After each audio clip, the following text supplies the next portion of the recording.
नमस्कार, माझे नाव कृतिका हर्षवर्धन बनसोड. आज मी तुम्हाला शिवाजी महाराजांबद्दल 2 शब्द सांगणार आहे. ते तुम्ही शांततेने ऐकावे ही माझी नम्र विनंती. इतिहासाच्या पानावर रयतेच्या मनावर, इतिहासाच्या पानावर रयतेच्या मनावर, मातीच्या कणावर आणि विश्वासाच्या प्रमाणावर राज्य करणारा राजा म्हणजे राजा शिवछत्रपती. अख्ख्या जगाला हे वाटेल असा मराठ्यांचा कैवारी, शत्रूला पाणी पाजून स्वराज्याची अखंड पताका फडकवणाऱ्या शिवाजी महाराजांचा जन्म 19 फेब्रुवारी 1630 रोजी शिवनेरी किल्ल्यावर झाला. शिवाजी महाराज लहानपणापासून अत्यंत हुशार व कुशाग्र बुद्धीचे होते. जिजाऊ त्यांना रामाच्या, कृष्णाच्या व शूरवीरांच्या गोष्टी सांगत. शिवाजी महाराजांना जिजाऊ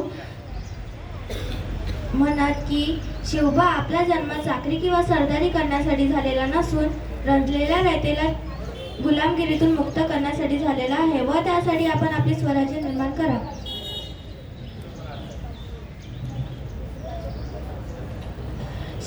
जिजाऊंचे स्वप्न पूर्ण करण्यासाठी शिवाजी महाराजांनी अवघ्या 15व्या वर्षी रायरेश्वराच्या मंदिरात प्रतिज्ञा केली.